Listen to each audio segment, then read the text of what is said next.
வணக்கம். வணக்கம். நல்லோர் வட்ட வழிகாட்டுதலின்படி அறிவின் ஒரு நிகழ்ச்சி நடத்துறீங்க இல்லையா?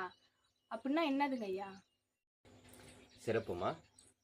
அறிவின் அருவி. அந்த தலைப்பை பார்க்கக்குள்ளே அந்த உட்பொருள் புரியும். அறிவின் அருவி.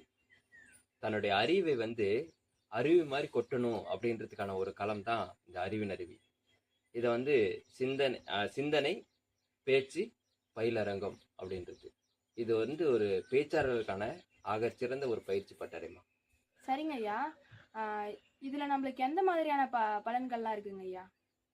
இதுல என்ன அனுபவம் கிடைக்குது அப்படின்னா, நம்ம எப்படி மைக் பிடிச்சி பேசுறது, எப்படி நம்மளுடைய பாடி லாங்குவேஜ் வளப்படுத்திக்கிறது, நம்ம ஃபேஸ் லாங்குவேஜ் எல்லாம் எப்படி கொண்டு வந்து சப்மிட் பண்றது, ஸ்டேஜில் பயம் இல்லாமல் எப்படி உச்சரிக்கிறது, ஏற்றத்தாழ்வோடு